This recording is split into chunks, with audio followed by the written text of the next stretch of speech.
This is From Anxiety to Love Radio, the show about undoing anxiety through A Course in Miracles and other pathways of love. Gain insights and tools to deepen your awareness of the peace that already exists within you.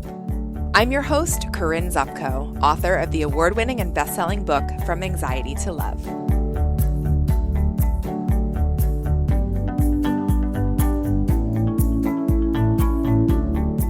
Welcome to this episode of From Anxiety to Love Radio.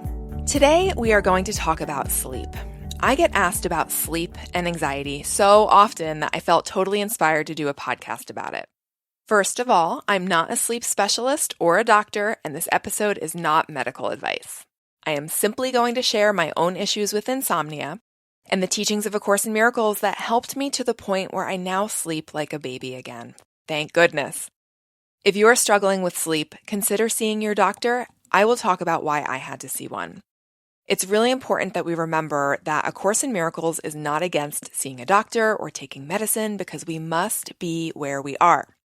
But gradually, as we undo the belief in a separate self, the need for external things falls away. And we'll talk more about this later. Also, if you're currently dealing with anxiety, remember you are just in touch with the anxiety that all of us feel on some level due to the belief in separation from our source. There is nothing wrong with you. The only thing that we are collectively mistaken about is who we are. So let's dive in. The first question that I often get is, can anxiety cause sleep problems? My answer is that anything that distresses you can cause sleep problems if you give it the power to do so. According to the Anxiety and Depression Association of America, not only can anxiety cause sleep problems, but sleep problems can cause anxiety. So it works both ways on the level of form. But know that if you're having anxiety right now and you're sleeping fine, it does not mean that you're ever going to have sleep issues. And if you have sleep issues, it does not mean that you're now going to have anxiety. There are no guarantees in this world, and in this case, that's a good thing. Keep in mind that A Course in Miracles teaches us that all anxiety stems from our belief in a separate self. I'm going to keep emphasizing this, and we're going to come back to this later. So I'd like to share a little bit about my experience. In my experience, the sleep issues that I had in the past were 110% linked to anxiety. I didn't always have sleep issues. There were many times when I was having panic attacks, and I had no trouble sleeping and falling asleep at night. But when I went through what I call my adult age episode of anxiety, which was around 2009, sleep problems entered the picture.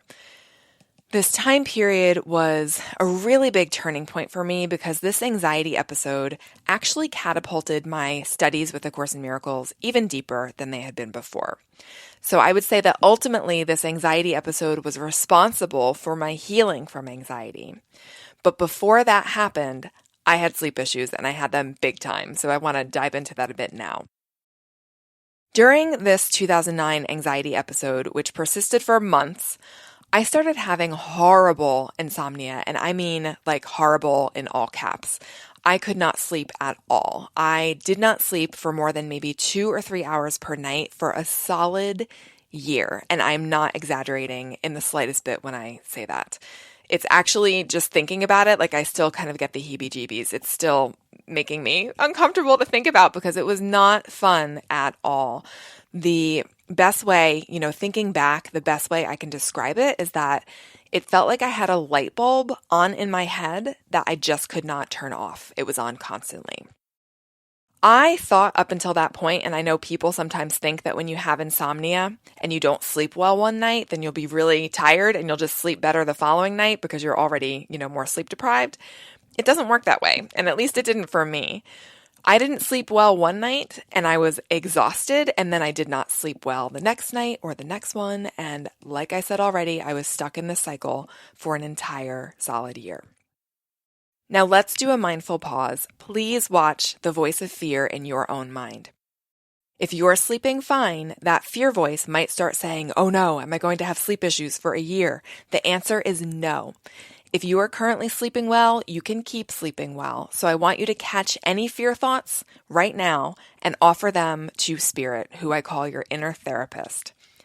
I know that sneaky, fearful anxiety voice well, and it might be trying to wiggle its way back into your mind. Don't let it. Say no, and simply do this by just catching the fear thought. Notice the fear thought and offer it up to your inner therapist and ask for the miracle instead. That is you not hiding the fear thought or not just brushing it aside. You're literally catching it and taking it to the light. If you're sleeping fine, you can keep sleeping fine. If you are having sleep problems, though, even occasional ones, I'm sharing what I learned to save you time. And of course, A Course in Miracles is all about saving us time. So how do you handle sleep issues? I'm going to give you some very specific tools shortly. But first, my number one answer to heal sleep issues is to instead take a comprehensive approach to healing. This comprehensive approach to healing anxiety is ultimately what helped me. And what I mean by this is that a comprehensive approach means that you are working to heal anxiety overall. You're not just targeting sleep. You're working to heal anxiety in all areas of your life, and you're working to heal it at its root, which is our belief that we are separate from God, separate from our source. You're not just fixing a few symptoms here and there like sleeplessness, while the belief in separation from our source remains intact. Because if you fix only the symptoms, anxiety is free to return in some other form if that sense of separation is still there. As I talk about in my book, fear is like a leaky pipe. If you plug up one hole, so let's say you fix your sleep issues, unless you're getting to that core belief of separation and healing it, anxiety is free to spring another leak in the pipe elsewhere or show up some other way in your life. Instead, when you heal the true cause of anxiety, which is our belief in separation from source, from God, all effects disappear, like sleeplessness, panic, troubled relationships, etc. It's all about healing on this deepest level. So if you want to heal your sleeplessness, commit to healing overall. This is what helped me. This is how I was able to recover from this. And how do you take that comprehensive approach? This means committing to a spiritual pathway and sticking to it wholeheartedly. If your path is A Course in Miracles, which I'm assuming it is since you're listening to this podcast, that means doing A Course in Miracles, doing what it says, studying it, and committing yourself to living it. But obviously, I want to give you some specifics for this specific problem. So I've got a few different suggestions for you to experiment with, and here is my first specific suggestion. Number 1, let the sleeplessness motivate you instead of piss you off. Here's what I mean. I can remember dreading bedtime because I started getting afraid of another night of not sleeping. Like literally, the thought of going to bed would be very stressful for me. So rather than stay with that fear and get lost in it, let that fear propel you. Use that fearful energy as motivation to open to spirit more deeply than you ever have before. Use that fearful energy as motivation to crack open your Course in Miracles book to study and absorb the meaning behind the words wholeheartedly. A fellow friend and course teacher, Earl Purdy, once said something along the lines of how you've got to teach the ego that when it kicks up, you're going to do A Course in Miracles even harder. And that's what I'm talking about. So when the problems kick up in the ego realm, you are showing the ego that means that you're going to get to work. So rather than the fear keeping you stuck, you're repurposing the fear to motivate you to get to work. Another way of looking at this is that sleeplessness, or any problem for that matter, means that you've learned really well how to give allegiance to fear. So we've learned really well how to obey fear. But now, instead, you can give your capacity for allegiance to spirit to instead be used for your growing allegiance to love. Our ability to strongly listen to fear can be repurposed to strongly listen to love. So spirit sees a different healing purpose for everything we've made.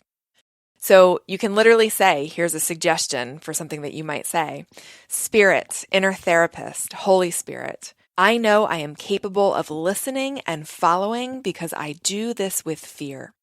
I give my capacity for allegiance to you instead. I'm ready for a shift.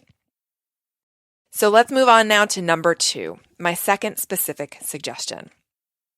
Now, here we're going to deal with the level of form, and it's a habit that many of us have. I have had this habit myself, and I'm going to say this firmly. I'm going to be your mom for a minute.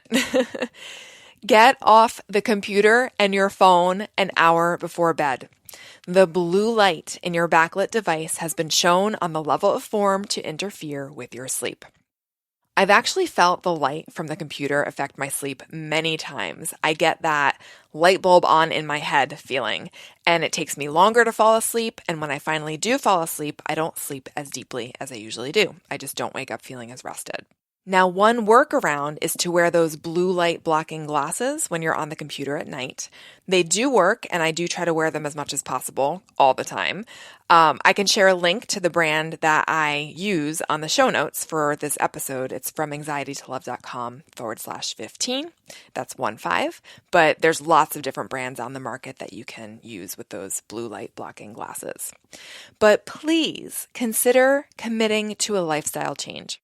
Instead of spending the last hour before bed on a backlit device, instead read a book, maybe A Course in Miracles, listen to a podcast, or listen to a podcast while straightening up your house. I don't know about you, but for some reason at night I get the urge to clean before bed, so that is a great thing for me to do, is to listen to something while I'm straightening up around the house. So if you do know that staying on the computer late interferes with your sleep and you're doing it anyway, you might be self-sabotaging. So look at this. I really encourage you to look at this. Ask yourself with radical honesty, what are the benefits that I'm getting out of staying up late? For instance, if this makes you tired the next day, does that tiredness serve as an excuse so you can avoid something? Do some digging and look at whatever comes up with your inner therapist, with spirit. Number 3, grab your journal before bed. So I'm a huge fan of writing in a journal, and I really have found for me that if my mind is just swimming with thoughts, with things about, what's going to happen tomorrow, or maybe things that I'm concerned about, if I get those thoughts out on paper, they don't need to swim around in my head as I'm trying to fall asleep. That might actually be, maybe you don't need a journal, maybe you just need to write tomorrow's to-do list so you don't have to keep thinking about it. But if there's something more emotional on your mind, get your journal and get it out on paper. Get your thoughts out and watch your mind for any fear thoughts as carefully as you can as you're falling asleep, and write about whatever it is that's coming up to get it out. I found this to be such an incredibly helpful process in clearing my head before bed. My 4th suggestion. This is to meet your distress over not sleeping with acceptance. So have you ever laid in bed, awake at night, totally restless as you stared into the darkness and you felt that it's like that buildup of emotion in your chest and it makes you want to cry? You're so upset that you're not able to fall asleep. And if you've experienced this, I can totally relate because, as I said, I used to get very anxious and fearful when bedtime was approaching because I was just afraid of not sleeping. The problem, though, is that when we get distressed about not sleeping, that doesn't help anything. It doesn't help us fall asleep. It only keeps the ego happy when we get distressed about not sleeping. So instead, and I know this sounds really difficult, but it is possible, what I did was work on extreme acceptance of the fact that I wasn't sleeping. So I worked to accept that I was not sleeping rather than getting upset that I wasn't sleeping. So I would literally say to myself, okay, I'm not sleeping and I am laying here and I'm just going to rest my body, and it's okay that I'm not sleeping. The waves of, but I'm not sleeping, would come up, and I would just breathe through that and again bring my thoughts back to the statement, it is okay that I'm not sleeping. I am just going to allow it. I'm going to simply rest. It's so important that we meet that insomnia with acceptance and just allowing it, being okay with it, because if we meet insomnia with angst, that only exacerbates it. It's true.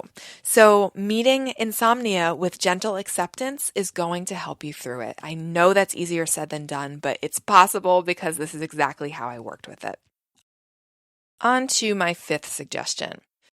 So my 5th suggestion is to listen to something at night when you're in bed to orient your mind to the truth. And your truth, again, is that you are made of perfect love.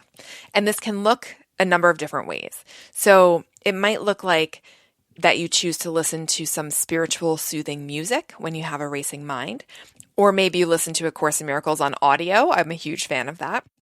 And, it's funny how listening to something so important like A Course in Miracles might actually put us to sleep. And I'm going to come back to this idea in our next suggestion.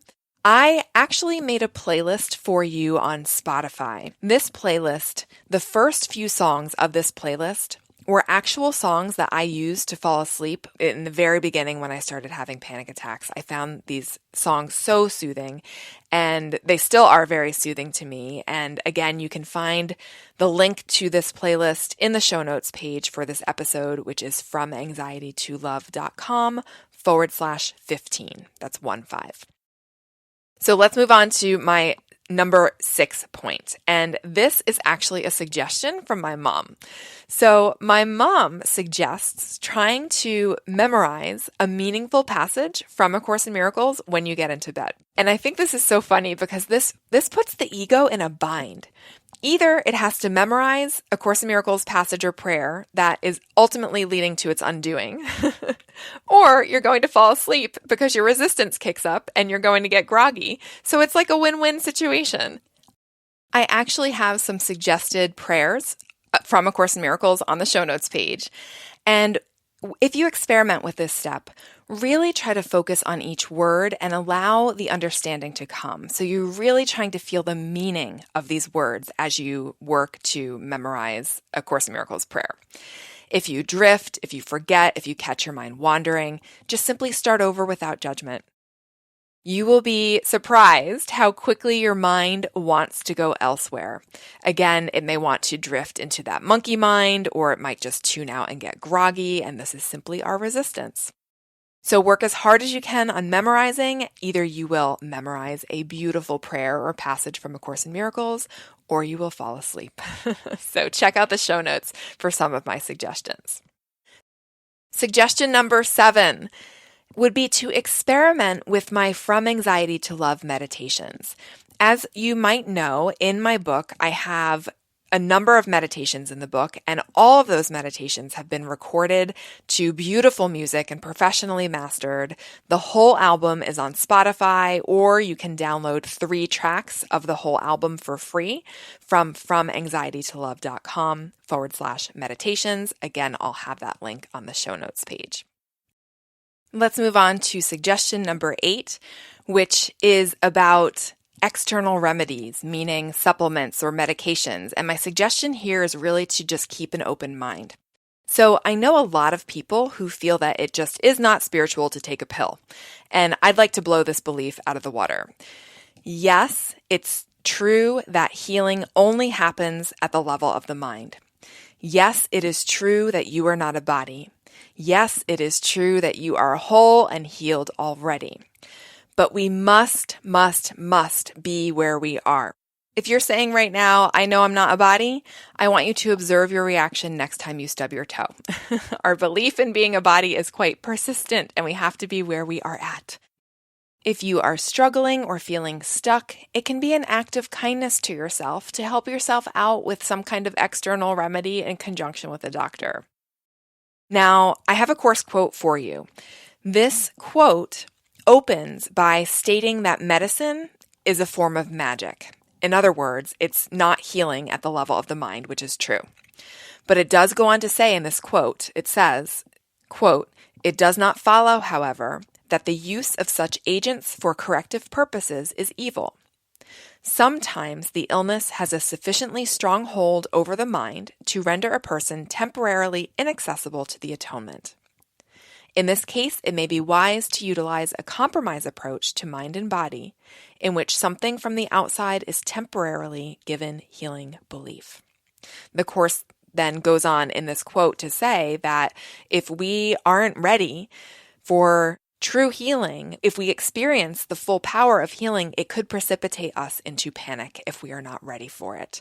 So what I would do would be to take my medicine with the Holy Spirit. I'd swallow the pill while offering my belief in it to my inner therapist. And I just trusted that my need for the pill would fall away when I was ready to let it go. In my own journey, when the insomnia I experienced was so bad, I felt like I needed external help. And again, this is like months and months and months of not being able to sleep. And so I marched myself into a psychiatrist's office and I walked out with a prescription for a sleep aid. Now, when we're so blocked by fear, it's sometimes really hard to hear spirit. And sometimes other people can allow spirit to speak through them if we can't hear for ourselves. And I was so grateful to this doctor because he put the stop on me modifying my sleep routine to accommodate my insomnia. So in other words, I was kicking my husband out of bed, making him sleep in another room because I was, too concerned about what was happening if he moved or anything like that. And this doctor was like, stop that. You're not allowed to do that anymore. Your sleep routine goes back to how it used to be. And I always looked at that as, okay, so I'm going to follow his direction because I need some help and support here. And I really looked at the medicine that he gave me as a way to retrain my body, how to fall asleep. But while I still worked A Course in Miracles like my life depended on it. That was the key, is that I didn't use the medicine to just stop doing my spiritual practice. I dove in just as hard as I had been working it, but currently at that time, still getting that support from that medicine. So as I already said, I would take that pill with spirit, and I trusted that my need for that medicine would fall away when I was ready to let it go, and it did fall away. After getting off that prescription sleep aid, I then used a natural remedy. It was an over-the-counter melatonin spray that was created by a doctor. I used that as a bridge until ultimately I just didn't need anything at all. And I didn't have to force anything. I didn't have to be like, all right, I'm going to like white knuckle through tonight and not take anything. It wasn't like that at all. I didn't have to force it. Just as I kept turning to Holy Spirit, I just found at one point I no longer had any interest, desire, or belief in the pill, and that was that. It was done, and I never needed another sleeping pill again. So I want to emphasize here again, though, that sleeping came back as my fear was starting to get healed overall through constantly working the principles of A Course in Miracles in all aspects of my life, not just sleep, and I outline all these ways in my book. So I'd like to do a recap here. We covered a lot. My main point is to take an overall approach to healing by diving deep into Course principles. You can't just pick and choose one area to truly heal. Healing is total. This is a journey of shifting our identity from our small s self to our capital S self. So healing is total. We have to take that comprehensive approach. Now, my specific pointers that I shared with you are, number 1, let sleeplessness motivate you instead of piss you off. Number 2, get off backlit devices like your phone and your laptop an hour before bed, or use those blue light blocking glasses, but I think you should get off your phone or laptop an hour before bed. Number 3, grab your journal and get your thoughts out on paper before you go to sleep. Number 4, meet your distress over not sleeping with acceptance. Number 5, listen to something at bedtime to orient your mind to the truth. Number 6, put the ego in a bind by memorizing A Course in Miracles passage or prayer when you're awake in bed. Number 7, give the From Anxiety to Love meditations a try. And number 8, if supplements or medicine can support you, allow it to support you. Take it with spirit, without guilt, and your need for it will fall away when you're ready to let it go. So again, you can find my playlist that I created for you on Spotify, some of my product suggestions, the Course in Miracles prayers that I recommend that you can experiment with memorizing at night. You can find all of that in the show notes for this episode at FromAnxietyToLove.com/15. That's 15. So now I want to hear from you. What have you tried that works for you in terms of sleeping? Please come leave your comments in the show notes at FromAnxietyToLove.com/15, or hop on over to our Facebook group at FromAnxietyToLove.com/group. I am sending you so much love.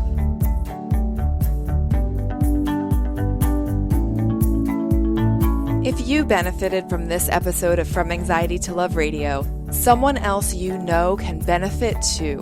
The biggest compliment you can give is to share about the show on social media and to leave a review on iTunes. Thank you so much for doing so. I read every single review. Now, if you are ready to take your inner work to the next level, pick up my book, From Anxiety to Love, anywhere books are sold, and sign up for my free crash course on undoing anxiety with A Course in Miracles. It's available at FromAnxietyToLove.com/crash course. Thank you so much for tuning in, and I will see you on the next episode.